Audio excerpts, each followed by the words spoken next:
What is Stuff Plus? How to value pitchers with risk. Effects of the new rules on pitchers. A discussion about Shohei Ohtani, and much, much more. Sarris of The Athletic joins us for part 2 of our starting pitcher preview next on Beat the Shift.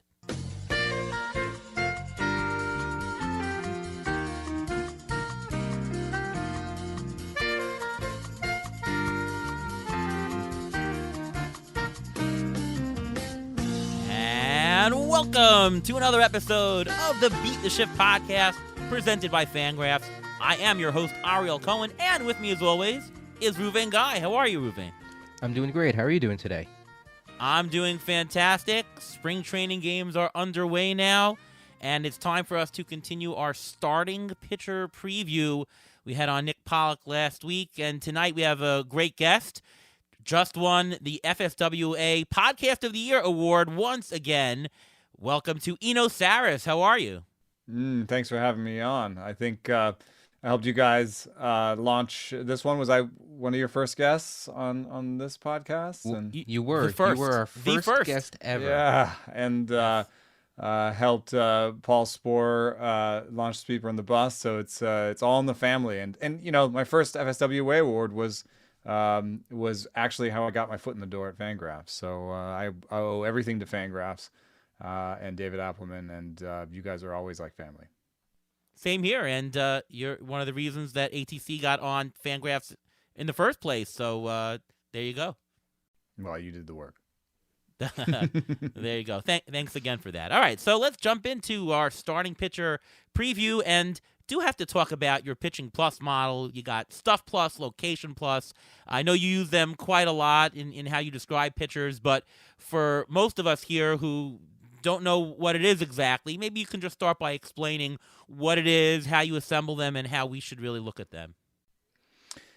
Stuff Plus tries to just assess the physical properties of a pitcher's pitches. So using things like velocity, spin rate, arm angle through release point, just trying to look at only the physical properties of the pitches and assess the sort of quality of stuff to that. And it has a wide spread. I mean, that number has a wide spread that goes all the way from something like a Matt Brash power slider, 90 miles an hour with, two plane movement, all the way down to, I don't know, I don't want to name anybody, but you're one of your worst sort of 80 poo sinkers that are out there. So, that has a large spread. That's Stuff Plus. Location Plus just assesses the relative quality of the pitch at the plate.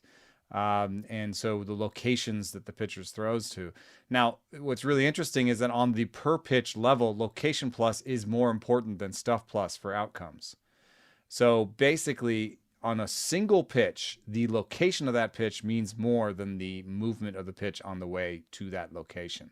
However, the spread in Location Plus is not large, and that means our model appraises that there is not a large spread in true talent command in baseball, and that from pitch to pitch and pitcher to pitcher and year to year, there is not a lot of stickiness to their ability to command the ball. And I think that tracks with a lot of the things we've seen in baseball, how teams have spent more on Stuff Plus is something I've found. And just what we've seen in baseball in terms of the strikeout rate going up and teams chasing velo and chasing certain shapes on pitches. So that's the core model. And then we added this year some projections, which are really important because you got to park adjust, you got to age adjust, projections. I think projections are superior to a one number in all cases. And so taking our number with Jordan Rosenblum and sticking them into a projection system was a revelation for me this year. Yeah, and what I like about this kind of model is it looks at baseball on the event level. I was talking with this about to Nick Pollock that before we used to look at the at bat. What is your strikeout rate? What is your walk rate? Right. This is a finer level of detail than that. And as a math guy, there are going to be many more pitches than there are at bats, so it will stabilize quicker, right? You get a sample size much quicker. I know for like CSW, it's about 2.5 starts. What is the how fast does it converge in season? About 2, 3, 4 starts? Actually, if you look at just Stuff Plus, if you're looking at Stuff Plus on a fastball, you need 50 pitches. Wow. Now it gets more complicated when you have a whole arsenal, right? So the model does not perform as admirably on changeups. You need like 130 changeups. Sliders, you need like 60 to 70. So you're already sort of adding that up and thinking about starts. Yes, if you want to look at a pitcher's Stuff Plus, you need 2 to 3 starts. If you want to look at a pitcher's pitching plus, which is slightly more predictively powerful and includes location, you need more like 400 pitches to start getting the predictive quality there. But that's still a small sample. And what we found in validating the model was that pitching plus was quicker than strikeouts minus walks, which you're right, that's the sort of plate appearance level, but that's the strongest in season, like small sample marker we had before. Yeah. So we've already sort of improved on that sort of thing. Yeah, and I heard you on the show Rates and Barrels, acclaimed show, of course, that you used to be a strikeouts walks guy, and it signified that pitchers really don't have control over anything other than that. And looking at your pitching plus model, you might see a little bit of that. I always think about a guy like Julio Urias, that if you look at his FIP, his xFIP, and all that, they're always so much higher than what he actually does. Is Urias the type of pitcher that maybe your model would show as better than just using the traditional ERA estimators, and is it for that reason? Yeah, absolutely. One of the most interesting things that came out of this, and I don't know how hard to push it because it's early going. We tested it against other projection systems and it beat them, but we had two out of samples. When you test, you want to have like out of sample seasons. You want to predict one season using another season. And we have Hawkeye data in this and seam shifted wake in this. So we only have 3 seasons total. So we didn't feel like we should beat our chest and say, this beats all the projection systems. We have 3 seasons. We've tested it against 2, So there's some of this is like wait and see mode. But what was really interesting was when we created the projection system, Stuff Plus and Location Plus both improved our ability to predict BABIP and improved our ability to predict barrels allowed by the pitcher. Those are 2 things that we in the past were more agnostic about, and kind of, for example, in Fangraphs WAR, we take out BABIP completely, and say the pitcher has no control over that. So I think I wouldn't say that I want to throw DIPS out the window, but I would say that DIPS is defense independent pitching, the idea that pitchers have no control over the ball in play. I don't want to throw that out the window, but I do think that we are advancing our knowledge of it, and that this is one of those advances in terms of, hey, we can actually project BABIP better if we start looking at the per pitch level on these things. Yeah, no, I agree about BABIP. But actually, Al Melchior was the guy who pointed this out a couple years ago to me. Like at ATC, actually, one of the things it does really well is it is much better at predicting BABIP. Like if you look at Steamer, they all show like a big regression to the mean on BABIP. They all over regress. ATC doesn't do it as much because it takes some manual input as well.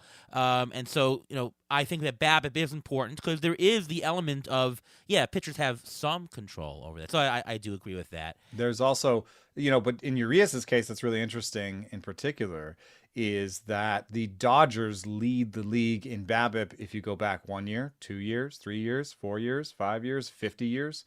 They've led the league. So now, is there a park factor there? That's possible, but it is not a total pitcher's park. So I don't know that that's all of it. And then last year, the Dodgers had a 248 team BABIP. And yes, Urias pitched a lot of those, Kershaw pitched a lot of those, Gonsolin pitched a lot of those, but there's also some sort of team analytics effect where they are putting defenders in certain places And we're about to see a major change. So one thing that really annoys me about the last 3 years, and this year in particular on top of it, is I just want a normal year, because our model is a baby, and every year we've had some massive thing that is totally screwing with the model. We had 2020, which screwed with everyone's model, by the way. Then we also had the sticky stuff enforcement in the middle of 2021. And that actually, we saw changes in league-wide stuff rates after the sticky stuff enforcement. And last year was largely normal, but this year we're going to ban the shift. And so I'm fascinated to see what happens to our model. It is a sort of living model, and it does get better when you train it on more data. So I wish that we had a normal year. Yeah. Do want to talk more about the shift, but just quickly, could you highlight a couple of pitchers that your pitching plus model maybe shows as outperforming the conventional projection models? Well, so at the very top, it's the names that you know, but the thing is that I did a sort of difference between projected ERAs in a naive model and then our model to kind of gather you some names. And at the very top, what the biggest difference is, it's a lot of the best players, but we have a larger spread in BABIP than any of the projection systems on Fangraphs. So, for example, everybody likes Tyler Glass now, but we like him better. The projected ERA in a naive model is like a 3.06 ERA. We have him for a 2.19. And DeGrom, we have a 1.76 because we just have a larger spread in our BABIP. But, for names that are a little bit more actionable that you might qualify as quote unquote sleepers, we have Hunter Green, about 0.6 of a point lower than the naive model with a 3.71 ERA. And a guy like Ryan Nelson, who doesn't obviously have high stuff.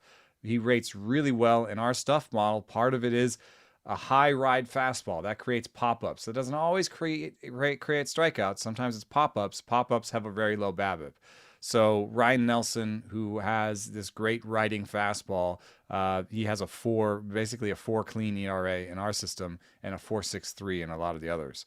Those are some names that the model likes better, but definitely it's just a bigger spread on the high stuff guys like Corbin Burns and Christian Javier and Dylan Cease. I mean, it still loves stuff because stuff is stickiest year to year. So I'm going to throw this to Ruvain first, because so far we've talked a lot about Eno's model. Sorry, Ruvain. No, that's okay. Listen, this is very interesting, and it's very applicable to what's going on. So it's great. Yeah, so throwing it to you first, we've been talking a lot about how the new changes have been affecting hitters. Oh, the shift, they're going to have those lefties. You're going to have more stolen bases with the new the pickoff rules, et cetera, et cetera. How do you think the pitchers are going to be affected with the new rules? And do you think that there's going to be is it going to be major effects? Is it minor effects? Like, what's the level? Are you adjusting any of your numbers to account for that? What is your analysis on how the new rules affect pitching? Well, I think most projection systems already compensated for all the changes that have happened, that are going to happen. But I think what I think is going to be the biggest impact, I think, is the pitch clock. I mean, everyone's saying yes, it's going to be the banning of the shift, but there are ways to get around it. You can either move outfielders around it. There are ways to get around it. The bigger bases and the throw over, yes, there'll be more stolen bases, but the pitch clock. Pitchers are creatures of habit, and the fact that we're now going to be forcing them listen, if they pitched in the minors recently, they shouldn't have a problem because the clock's been in the minors already. But if veterans who haven't dealt with this, they have to have a better. They have to have a plan right away. They have to have. It'll be like a football team. They plan out the first couple plays. They plan out the first couple pitches because they may get in trouble very early. And this is something that it's going to be harder for some of the pitchers to work on, because if they're going to the World Baseball Classic, they're going by the old rules. They're not even going by the new rules. So some of these pitchers are not going to get used to these new rules like the pitch clock and stuff like that until later on. I think the pitch clock is going to affect them because it makes the pitchers think quicker. So it makes the batters think quicker. But sometimes hitting a ball is just having the contact a little bit quicker and have a quicker eye. So I think that if the pitcher's thinking less, the batter has to think less, and it gives the batter a better advantage at the time of that bat. So, I want to get your take on this, but just to also add, if you know that the shift is going to be in place, if you're a pitcher, are you going to start to change your repertoire to try and strike out more people, right? Because obviously strikeouts are not going to be affected by the shift. Is that at all a consideration? And what are your thoughts in general?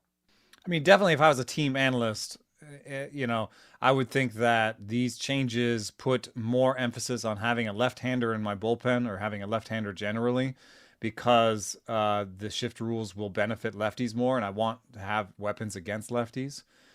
We've seen some pitching staffs go away from even having a single lefty in the bullpen. I think that'll change. And on the team level, I would want strikeouts. If I was a team like running the Cardinals, they've consistently been the bottom of the league in strikeouts, but it's worked because the shift, because they have great defenders, and because they have a nice home park. Is that going to continue to work? I find that fascinating. So as a sort of front office, yes. As a player, I don't know. I'm not sure. They will. I do have one piece of information for you, which is that the number of, when they first started doing these rules in the minor leagues, the number of infractions, the number of balks, and just mess ups basically, was on the order of 2 or 3 a game. And I think if we had that, and we might have that in spring, we would freak out, and it would be terrible for all the pitchers. However, 4 or 5 weeks later, that was down to a half of one game, so 1 every 2 games. And that's on the same level of delay of game infractions in the NFL. So, I think they'll get used to it in the spring, is basically my take. Even somebody like Kenley Jansen, who I might want to stay away from a little bit, because maybe if he loses a little bit of velo, and he's an older pitcher and he's been used to being really slow, he seems like somebody that could be most affected by this. At the same time, Kenley Jansen found out today that he's the slowest in baseball by looking at the TV, and said to himself, I got to clean that up. And he has 6 weeks to clean it up. So I do think this particular one may be a little overblown for what the effect it will have on the season. Well, he just found out today that he has 6 weeks. I guess he's slow in that department as well. Yeah, Ohtani, as a counterexample, knew he was slow. He's the slowest starting pitcher, and has been working on, like in his first bullpen session, had them counting out the clock and was working on the clock, with his catcher already. Aren't they also banning some gyrations from the pitchers? I heard something about that also, like what Nestor Cortez does, like that extra movement. Are they going to be banning that also? So that one, I think, is going to be difficult, but knowing exactly who it is. I mean, like Richard Blyer got 3 balks in a row late last season. Yeah, against the Mets. We like that one. Yeah, that worked out. Didn't that turn into like a walk-off win? A run, yeah. So I think for some people that is hard, because that's a mechanical thing. I think just sort of figuring out the timing will be all right. But yeah, for the people that I guess Kevin Gossman has this.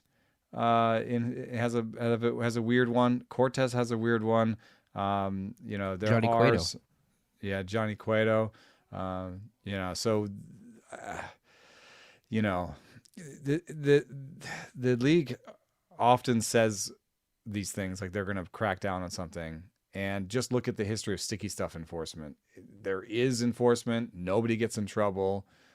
The league changes a little bit, and then they find a way to basically be the same again. Yeah. Want to talk about in terms of the shift, and I thought of something the other day. If you're a manager and you've got a tough lefty and there's no shift, well, what you can do is you can put your third baseman and play him at second, and you could put your second baseman and play him at third if you think your third baseman's a better fielder, or swap shortstop and second, right? You could can't do that. You're not allowed to do that? No. So you can't change positions between at-bats? If you change positions, somebody has to come out of the game. You can't change on the field? You can't put your left fielder in center and center and left? Yes, you can. You can't change a left side infielder for a right side infielder. So you can't just like have your shortstop and second baseman change. Interesting. I did not realize that was an official rule. And is that inning per inning, or is that for the entire game? I wish I had it right in front of me, but I know that this particular thing, I was just with you and I was like, oh, they'll be doing all these sort of things. And there is some verbiage in there about and I'll try to look for it in a second about exactly how that happens. But you can't do that. And I think the other one that people have talked about is taking your left fielder and putting him where the second baseman has been in the past, or the third baseman. In short right. I have talked to some team analysts about this, and there is, I think Buck Showalter talked about this. That one doesn't work so well because anything to the opposite field is now an extra base hit. And so the only time that I think that'll be put into place is at the end of the game with 2 outs where any hit ends the game. So then you don't care it's an extra base hit. So then you take that left fielder and you put him over. It's almost like the four man on the right side of the infield that we've seen sometimes. Like there'll only be a left fielder in short right in extreme circumstances, I believe. But a move like the wheel, that's still allowed. You can still have the fielders in motion at the time of the pitch, correct? They also said that they don't like that, and they may legislate that, but it is not in the rules particularly. Right. Yeah, I was gonna say if you can shift your short and second just to swap them, you're gonna have a lot of fantasy players gaining eligibility really quickly, right? Yeah, technically I thought that might be the case.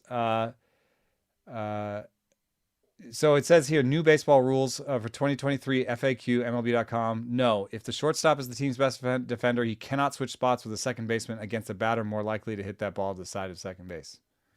That's in the FAQ. I don't know exactly how that's from MLB.com FAQ. And it also says in that same FAQ, no running starts won't be allowed. But there's a question of how they've actually legislated that and what the actual wording is and what teams are going to be willing to push it. What I think is that some of the more interesting ways of pushing it will happen in year 2 or 3 or 4, because year 1 will just be about just trying to play without breaking the rules. Right. Yeah, also interested to see how, you defend against the stolen base. Sometimes it's the shortstop, sometimes the second. Are they going to be creeping over the line? I guess we'll see what happens. Want to talk about risk here. And before we do that, it's time for the Injury Gurus Trivia of the Week. Now, since we're talking about risk and we're talking about starting pitchers, the 2 major risks when it comes to starting pitchers are usually health and age. Those are the 2 things we think about when it comes to starting pitchers. So that made me get to thinking about the Hall of Fame, because a couple of people were recently elected to the Hall of Fame, and the Hall of Fame voting just happened. So can you name which Hall of Famer starting pitcher has the least amount of innings pitched? Which starting pitcher Hall of Fame has the least amount of innings pitched? I mean, I've got to guess, because he's always the guy that people reference when they talk about short careers and great peaks. I bet I'm wrong, but Sandy Koufax? It's not Sandy Koufax. Yeah. I thought that too when I first looked it up. That's what people talk about, is he didn't have a great long career, but he was great when he was in. I have absolutely no idea of this one. Satchel Paige, because he played in the Negro Leagues. Because of the Negro Satchel Leagues. Paige only pitched 1,729 innings, and he's in the Hall of Fame. And the reason why I bring it up is because a lot of the pitchers that we're going to be talking about now have either health risk or age risk, but a lot of them have actually Hall of Fame trajectories. Okay? So the question is, how do you value pitchers when they have a health risk or when they're returning from an absence? Like say a Chris Sale, how would you value him compared to other pitchers? Yeah, that's a really difficult one. I think the whole interaction of quality and quantity. I struggled with placing Jacob deGrom. I mean, just one way of looking at it is on Fangraphs, if he pitches 150 innings, he's the best pitcher in baseball, even by WAR. And so, I had him 4th, but then I just realized when I was in drafts, there was no way I was taking him 4th. I was just like, for my first pitcher, I want no risk, or at least as little risk as I can get. I want a guy who's got I want no question marks. I want a guy who's got great stuff, great location, great projections, and a great, injury risk. And so Jacob deGrom kept falling and falling. He's still in my top 10, but I don't find myself reaching for him a lot. You had a question about somebody in particular, though? Sorry, I've forgotten already. Yeah, I actually mentioned you mentioned Jacob deGrom, but I also mentioned Chris Sale, who's coming back from a Chris stress Sale. fracture in his rib, a fractured finger, a fractured wrist. He's 34. He's got 1,678 innings under his belt already. What can you expect from a pitcher like that? I mean, one nice thing is that our model, captures pretty quickly how good you are on return. So for Tyler Glasnow, for example, it looked like all of his stuff came back with him. And for Chris Sale, it looked like not all of his stuff came back with him after the injury. So I always like it when they have a little bit of pitching last year so I can just see, did the stuff come back, But, he still had above average stuff. He has a decent projection, a 3.73 ERA. I've got him for 140 innings, and I have him in my top 40. I think that he has actually some hidden upside in there because he's obviously a better than a 3.73 ERA guy if he returns to form.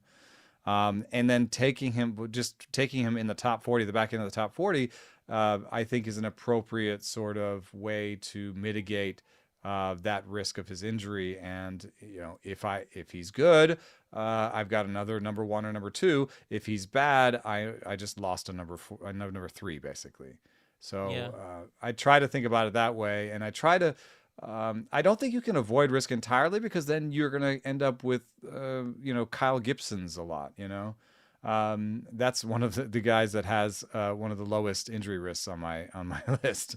And I think you do want some quality. So what I just try to do is be safe as possible with my first pick. And then in the next couple of picks, I'm going to take a shot on somebody that might be low in innings. And a lot of times this year it's Tyler Glasnow. I mean, aside from the top, where you get the least amount of doubts for performance, and you get some stable pitchers who have shown this, it actually drops off pretty quickly to the area where you're either a good pitcher with some kind of injury risk, or you're a guy who we're not sure if he's going to take the next step. But there's always some kind of wart for a pitcher, and for a guy like Jacob deGrom, what I don't think is the right attitude that most people do and go into draft is they say, well, I have him ranked X, and I just hope that when it gets to me, somebody else takes him because I don't want to decide. I mean, we all have said that at this time. Well, I hope somebody does it so I don't get the choice. But the truth is that you should be taking the positive affirmation of saying, okay, where am I comfortable taking Jacob deGrom? That's why he keeps dropping for me. Yeah, I mean, if you don't want to take him in the 4th round, pick the round that you would take him. That's going to be the equivalent of some innings, and that's what you're projecting there, right? Take a stance on a guy. Don't let for the draft come to you, because there's always going to be some kind of question about a player with some kind of injury risk, and you just have to take a stance whether you're okay with the risk at some point. Yeah, I'm actually manually moving him down right now as we speak. Because you're right. Why do I have him higher if I don't pick him there when I have the chance? That's another way of saying it. Is if you've means tested it and you've looked at that guy straight in the eye and you didn't take him, then that's not your ranking. So. Yeah, if you have a set of projections and it shows that a guy is a $15 player, but you're not comfortable taking him at a $15 player, why are you projecting him at $15? You move your rankings, move your numbers, right? So what I do now is deGrom a little bit lower, and what I hope is that I have another pitcher. So I think an awesome pairing at the top could be something like Luis Castillo and Jacob deGrom. Because Luis Castillo, very low injury percentage according to Jeff Zimmerman's numbers. In a nice park. Has demonstrated ability over time. And Jacob deGrom is the guy that could put up an ERA 2 runs lower than his. So right. So you pair those two, and you get the innings from one, and you get the upside from the other, maybe. Right, or you make sure that you've got innings, just innings later on. And this way, if Jacob deGrom only throws 50 innings, at least that plus the total innings, even if it's at a 3.70 ERA, that gets you some overall numbers in total. I will say that the thing that you said was very smart about how they're just everything has warts later on. And what I find is there are more opportunities to take injury risks later in the draft.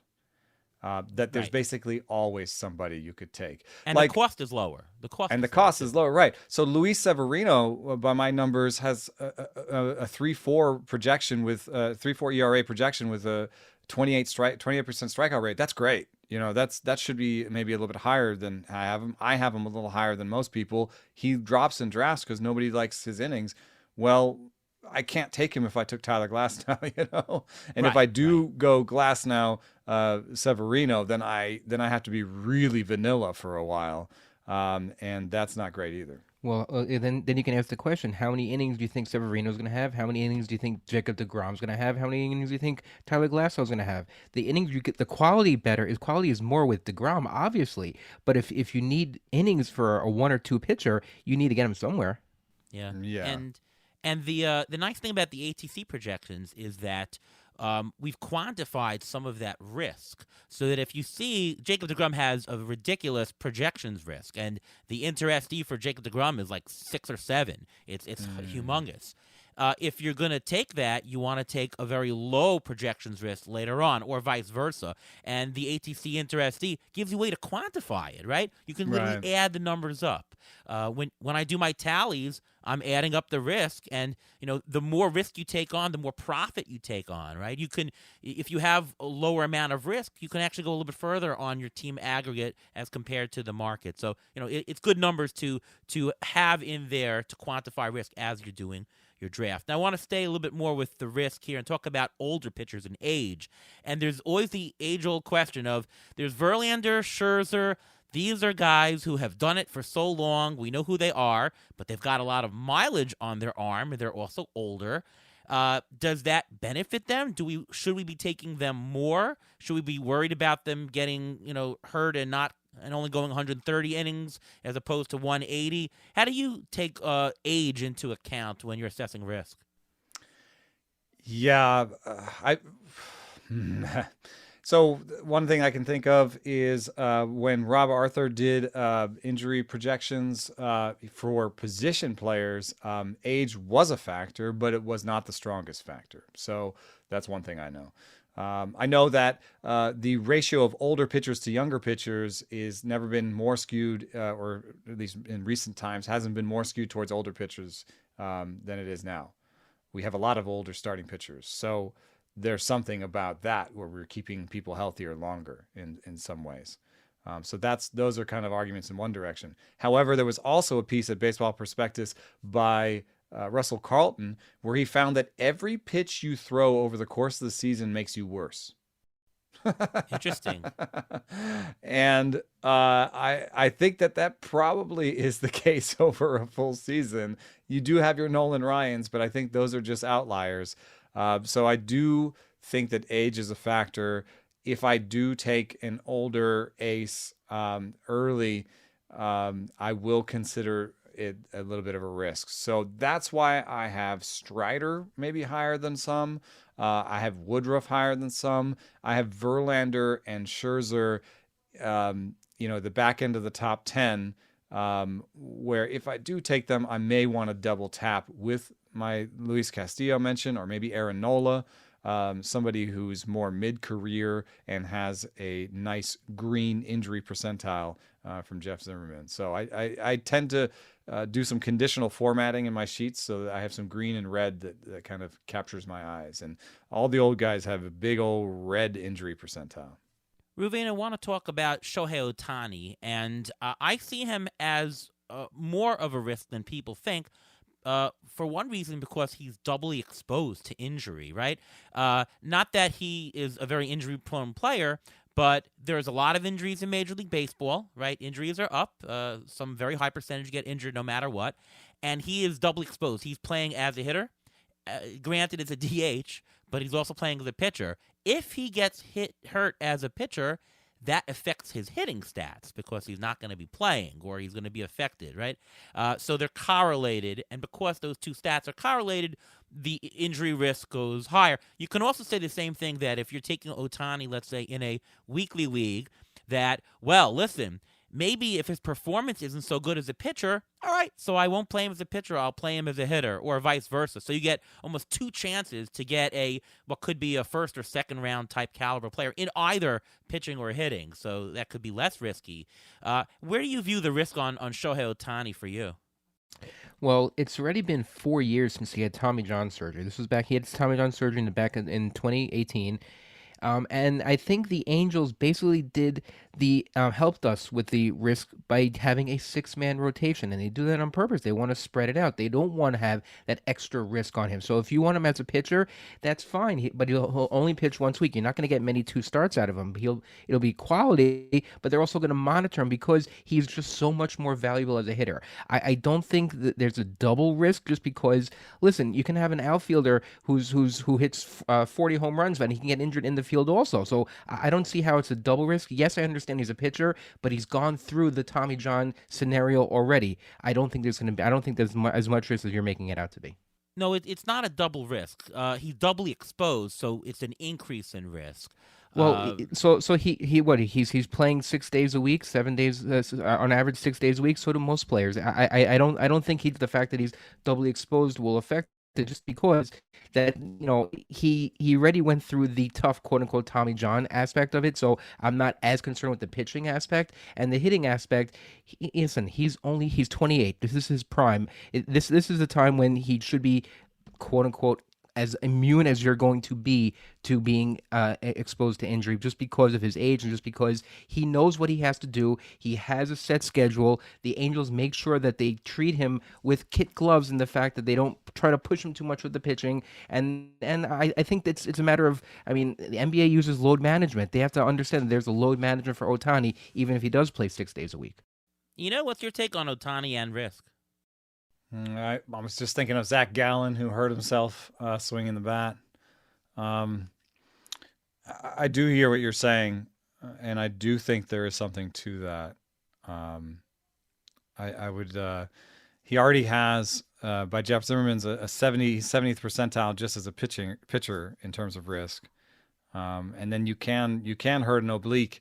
One thing that's interesting is he did hit while he was hurt for pitching. So there is that chance where you lose him as a pitcher, but he's still hitting. But I think that's a relatively narrow use case. If he hurts an oblique, as an example, and obliques are really important for baseball, you turn a lot, it's rotational energy. If he hurts an oblique, he can't pitch or hit. And that's a very common injury, and that could happen to him either way. So I tend to agree that he has higher risk maybe than people are appreciating.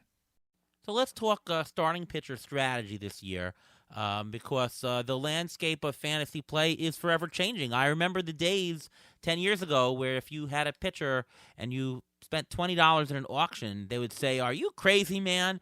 And now if you don't do that, or sometimes if you don't spend 2 or even 3 pitchers that price, then they think you're crazy. It's just changed so much. I remember I wrote an article a couple years ago, The Case for an Ace. Now everybody's doing it, and the question is, should we be doing that still? Do we need that elite pitcher in the first couple of rounds, or should we be focusing on the hitters? Looking at last year, the top hitters, by and large, held their value. When I'm drafting, I'm trying to get as low risk, as more bankable stats than anyone in the first couple of rounds. That's why on this show in particular, I'm advocating to give a longer look to Freddie Freeman. Freddie Freeman has returned $25 of fantasy value 5 years in a row. Why is he going at pick 15? He should be going much further up because of his low risk. So pitchers a little bit more risky, hitters not.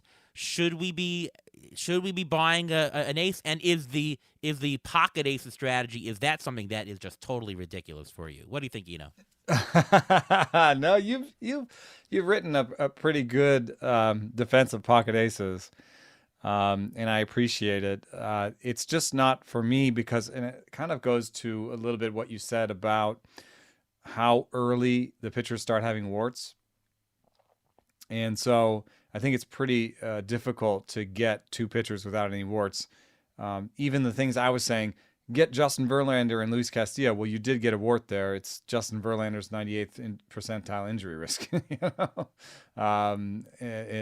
So I kind of think I treat aces as the same way that I treat relievers, which is I want one from the back end of the top tier. I want to make sure I get one.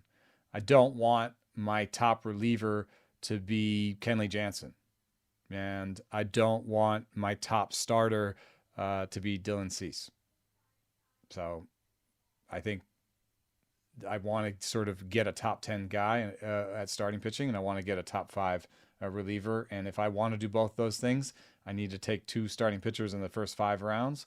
And that doesn't, 2 pitchers in the first 5 rounds, and that doesn't leave a lot of time for double aces, because then I'm falling really behind on bats. Now, I want to also go right back to and talk about the other end of the spectrum at the bottom. And I think we were talking over at First Pitch in Arizona that the waiver wire, especially for 15 teams and worse, just stinks. Like the days of streaming starters where you say, well, take whoever it is and pop them in there, it's garbage. You can blow up your ERA in 4 seconds. If you're playing and you're putting in somebody off let's get a starter who looks like a good matchup in April or May, that is complete death. Does that mean that we need to really think carefully about how we draft our later pitchers and really pile up before we get to the bottom, especially also because there are more hitters in the pool because of the NLDH, and therefore the waiver wire pool for hitters gets richer and more fungible, but it also means that the pitchers' waiver wire gets less fungible. So does that mean that the tilt is have more active player-ready pitchers on your roster than you would normally? Yeah, I believe we talked about this after an interesting presentation by Rob Silver, where he talked about the NLDH creating more jobs and how there were more sort of $3 to $5 bats in the pool than we used to have. And I found that really fascinating, because there will be times in a draft where I'll be like, oh, my auction values say this guy's worth $4, and I need to have a credible utility or a 5th outfielder. And so I should take this $4 outfielder before it gets to $1 outfielders. But what if there are a bunch of $4 5th outfielders and utility guys, and the supply of pitching is going down while I'm focusing on getting my last outfielder and my utility guy? So I do think when it gets to around the sort of $3 to $5 level on bats, I may go in the other direction and try to get credible pitchers on my bench, so that I'll actually be picking a bench pitcher before I've filled out my entire hitting lineup. And I think I may try that out this year.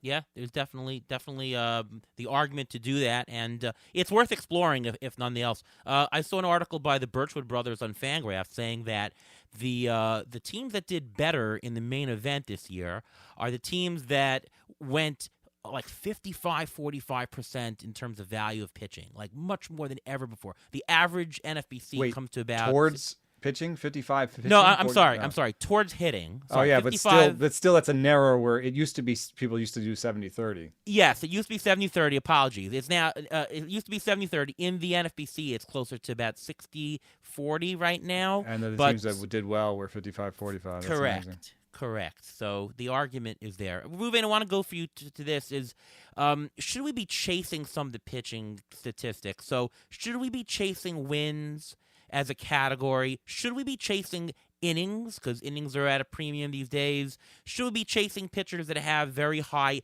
innings per start, because that would lend towards that? And should we be chasing pitchers on winning teams? Like what are your priorities for what you think you should be emphasizing while you're drafting? I think you have to look at what team they're on, because if you're going to draft a pitcher from the Rays as opposed to a different team, their average innings per start is going to be different than other teams, so you have to watch for that. But I think I'd rather chase innings as opposed to wins, because the more innings you have in your team, it means the pitchers are going deeper into games, and you have to worry about that part. And wins are just so fickle that Mm-hmm. anyone could get a win because pitchers are being taken out sixth inning, seventh inning, and there's so much lead change because the bullpens are not as deep as they used to be, and now they're talking about even doing expansion. Expansion will water it down even more if that happens. So I think you have to really chase the innings, but not just take a guy and say, okay, listen, there's a guy in the Pirates. I know he's going to throw 160 innings. I want him. No, that's not how it's supposed to be. You have to get a guy who's going to not kill you in your ratios, but give you 150, 160 innings. And if they're on a good team, I put them above teams that may not be a good team. I think that's how you're supposed to really rank it. Yeah, I mean, I'm going for pitchers in a points league who have very high innings per start. Like past couple of years, I've been taking Marco Gonzalez in points leagues. Marco Gonzalez, why? Well, he just has the highest propensity to get a decision. Yeah, he does. You know, He is the highest in baseball. yeah, and that was a little fact that I'm not that I'm pushing it, but I'm evaluating him more. Well, what about you? What are your priorities for what you should be chasing? In your drafts. Yeah, I tend to not think about wins at all, and I'm so focused on finding deep sleepers. I just had a deep sleeper article for the Athletic, and I'm so interested in finding deep sleepers, and those deep sleepers are often on bad teams. Because there are no deep sleepers on the Yankees, and so I find myself at the end of the season sometimes behind in wins. I have found this, so I don't know that I'm going to chase it team by team. I wonder, for example, on the Orioles or the Rays. Is there a progression in mind? You've seen some pitchers like Tyler Wells started the season at 80 pitches, was allowed to go to 100 pitches at one point during the season for a little bit, and then was shut down for the season. You saw Drew Rasmussen on the Rays. He started at 80 pitches, and he generally started pushing it to 80, 90, 100. And he was so efficient that he did get some wins, and he did get into the sixth inning sometimes, even on 80 pitches. So I don't want to just not draft those guys because they could give me 150 innings of great ratios, and that still has its own value. But I do want to think about wins. I'm not exactly sure I've figured out exactly how to do it. I think innings is a good idea. Yeah, going back to the point about not getting guys off the waiver wire, one thing psychologically I always remember is, take a 2-start pitcher, you got 2 chances to win. Well, now you don't, right? If he's going 4 2/3 on a crappy team in the first game. So many of those guys were 3 and dive and 4 and dive. Yeah, it was really bad streaming last year. Yeah, there's no, you don't have 2 chances to win. You got 0 chances to win, right? So what's the value in taking these 2-start pitchers? There's not. What I'm hoping is that if I buy more credible starting pitchers that I don't want to drop, that are not streamers, if I buy more of them and I actually have 2 on my bench or 2 or 3 on my bench, that whole idea of getting 2-start pitchers will not be, I need to get a 2-start pitcher off the waiver wire. It's going to be, which one of the 2-start pitchers on my roster am I going to put in? Right? Yep. So I'm bringing up that level. It's something that Paul Sporer calls team streaming, where you've got someone who you don't want to play every single time. There's like a Nick Martinez on the Padres. I have a feeling that he's the type of guy that you could actually keep on your roster and avoid the Dodgers. But if he's got a double tap of the Giants and D-backs, you throw him in there, and so there's some line there. I haven't exactly figured it out, but I want to have like 2 or 3 credible starting pitchers on my bench. Yeah, we have a mailbag question from Trevor, and his question is, for reserve round picks in a league with 7 bench spots, do you prefer? What is the balance between hitting and pitching on your roster? And whatever the answer is this year, I think it's 1 extra pitcher, right? Yeah.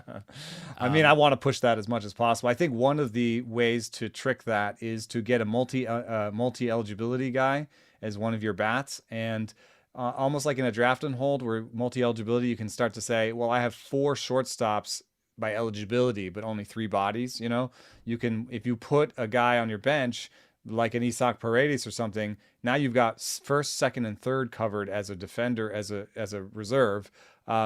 Maybe you can then use that extra slot for a pitcher. So if you could get 2 multi-eligible guys, I'd go 5 pitchers. And then And then if you're drafted to go the way you wanted, instead of doing that, you can also get just a middle reliever and just throw them in there also. The middle relievers will hopefully, usually have better ratios than these two-star pitchers. Yeah. Yeah. At this point, if you don't have any other options, yes, go for the middle reliever, which is going to be pretty free actually on the waiver wire. I do want to do a couple of mailbag questions, but just to talk about a few players, we did the ATC undervalued players. We did a lot of them with Nick Pollock last week. But I do want to talk about a couple guys at the top that ATC shows a small bargain. And I'll say all three of them, and maybe you can talk about the one that you like the most. Aaron Nola at the top, just for that stability and for the almost automatic 200 strikeouts, I'll say right now. Shane Bieber, and then there's also Kevin Gossman, who, the BABIP was pretty bad last year in Toronto. I don't know that it's going to be great this year because he's still in Toronto, but hopefully it'll be luckier than last year, which was not. Any three of these three pitchers really stand out to you as somebody you'd be having on more of your rosters, Zeno? Yeah, Gossman and Nola are two that I really like, and I feel like they are low injury risk. They are, at least by Jeff Zimmerman's percentiles. They're high stuff, high command, not in the best ballparks. I do know Toronto's changing the walls there a little bit, but they've shown the ability to succeed in these little bit hitter friendly ballparks. Like I think they're really steady, really kind of vanilla-y, but really good pitchers. So I'm with you on that. I just, Shane Bieber for me is one that the model has never really liked. It's said that he's had average or below average stuff basically throughout. It's got him with a 3.49 projected ERA, which has me putting him in the back end of the top 25. And I think that puts me out of the running for getting him.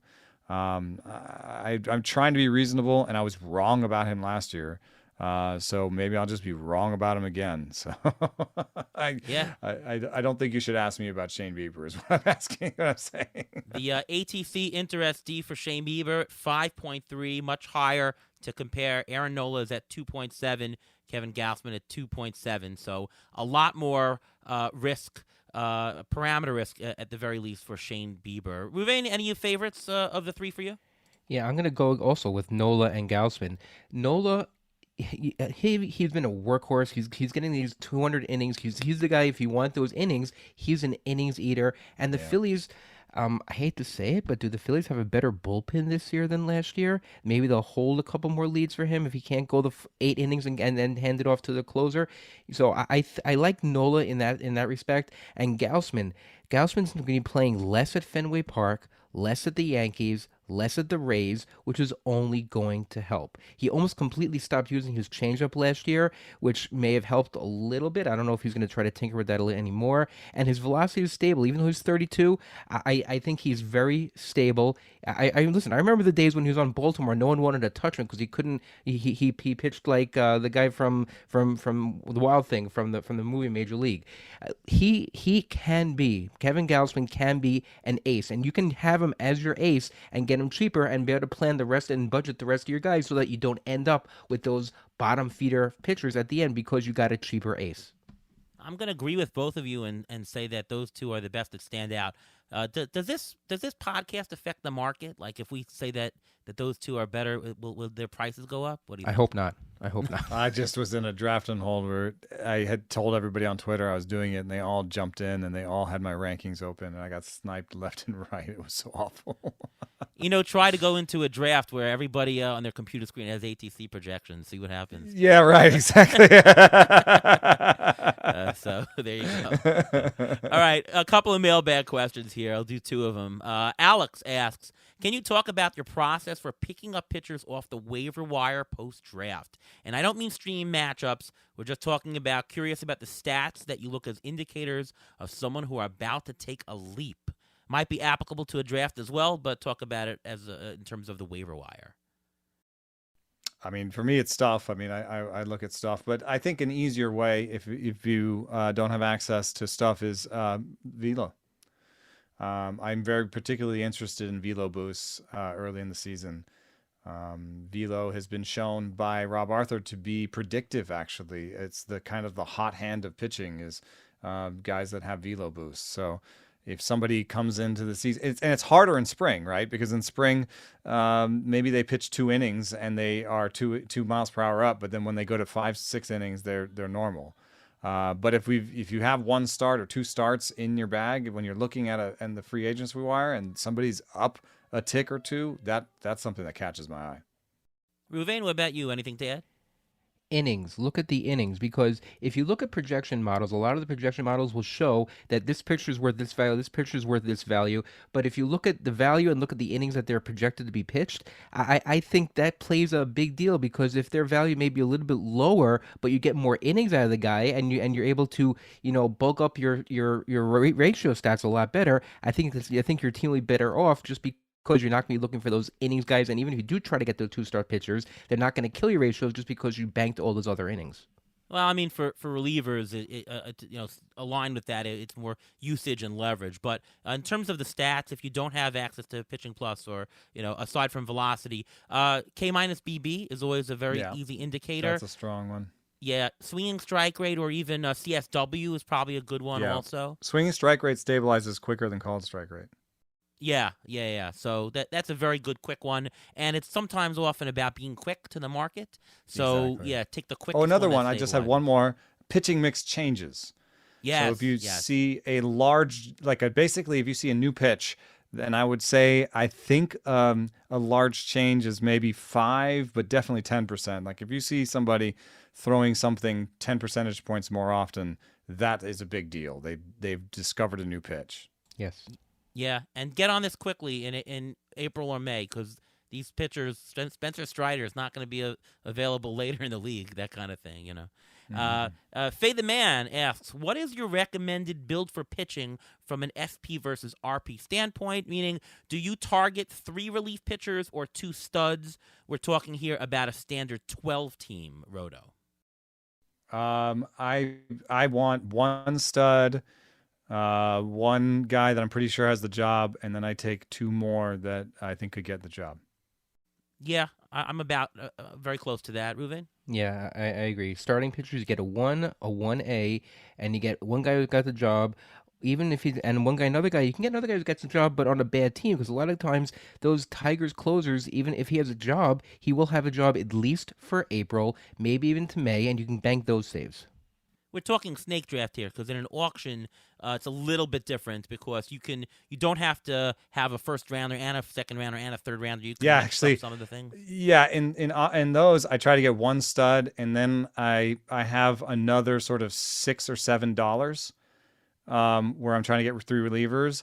And something that Ruven said earlier about sometimes getting a middle reliever in mono leagues. One of those guys may just be $1 mono leaguer at a middle reliever at the end of the season, at the end of the draft, where I just think that guy will have good ratios and can pitch for me. And sometimes those guys end up closing. So it's a little bit more in mono leagues and auction leagues. It's a little bit more like 1 stud and a bunch of darts.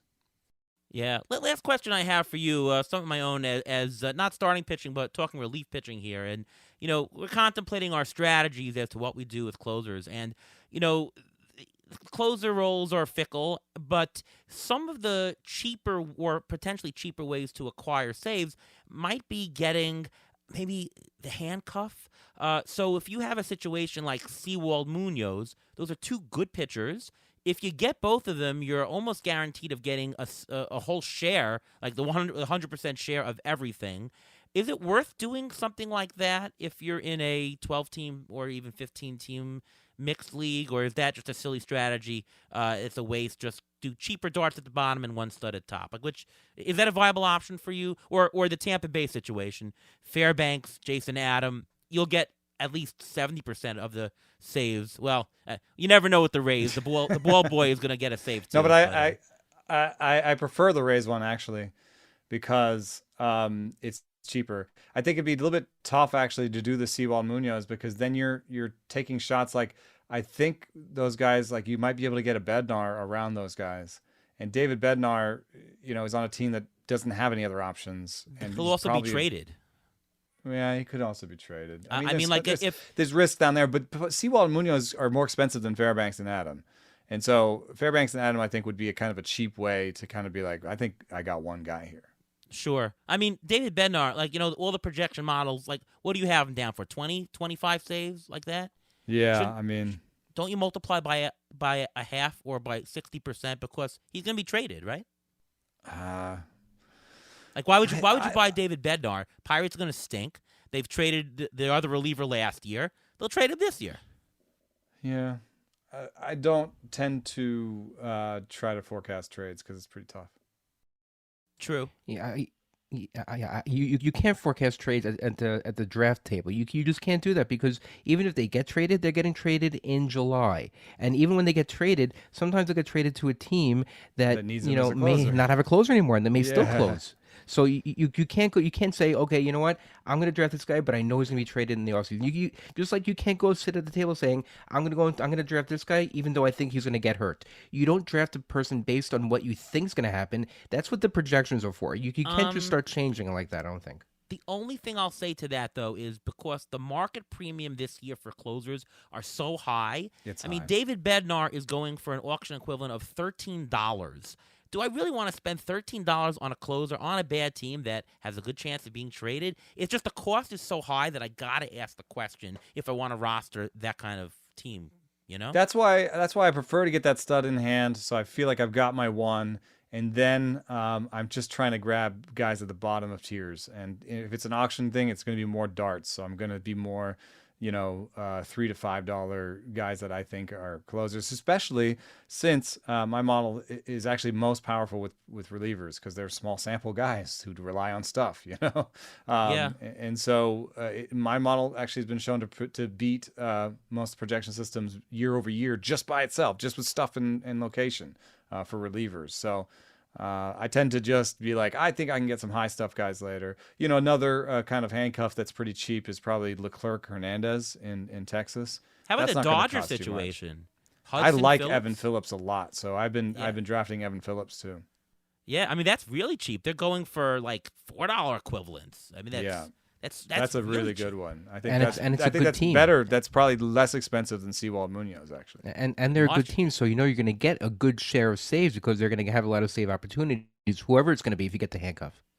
Cost you a roster spot, but in the case that they don't have a committee, you drop one, right? It's. I tend to go into the season with 4 relievers and target that 4th reliever spot as someone I'm going to drop in the first FAB. If it's an Right. FAB league, because you always want to have someone you can drop. So either it's going to be a prospect that doesn't make the team or a reliever that didn't make closer, and those are my 2 most fungible kind of end game picks. Right. All right. Well, this has been a fantastic episode. A lot of great strategy. Some players here. Thank you, so much for coming on. And before I let you go, why don't you tell everybody where they can read your work, listen to you, and everything that's going on with you. Yeah, we've just released our draft kit over at the Athletics. So I've got deep sleepers out there. I've got breakout bats, breakout arms, and my pitching projection models with Jordan Rosenblum are out there with a full Google Doc for everybody to look at, pitching, stuff by pitch type and stuff. So that's a lot of fun. And then if you are on the fence, you can just listen to us at Rates and Barrels for free. You have to listen to some ads, but you can check us out at Rates and Barrels for free and see if you want to take the plunge after that. So thanks so much for having me on your podcast, and I'm always rooting for you, and I'd be expecting those ATC values for labor any day now. All right. You got it, and thank you so much. Thank you so much for coming on. Always great having you. Again, you said at the top of the show you were the first guest, and hopefully this won't be your last appearance either. Yeah, and thanks to you for helping me shatter the labor record for points last year. So Not bad, right? I did use. That was if pretty you want good. an advertisement, I did use ATC projections for that. There you go. They do work somehow. All right, Ruvain, what about you? What's going on with you? You can follow me on Twitter at MLB Injury Guru, where I tweet out injury updates. Next guy up, how people are faring during the spring. You can also catch my in-season article on Rotoballer discussing all the injuries and the next man up. All right, I'm Ariel Cohen. You can read my stuff over at Fangraphs, over at Rotoballer. ATC projections are up on those sites, as well as CBS Sportsline. We're now also on Pitcher List. We're everywhere, so check them all out. I'm on Twitter at ATCNY, and of course, you can listen to me right here on the Beat the Shift podcast. each and every week. All right, once again, thank you so much to Eno Sarris from The Athletic and from all of us here at Beat the Shift. We'll see you next time.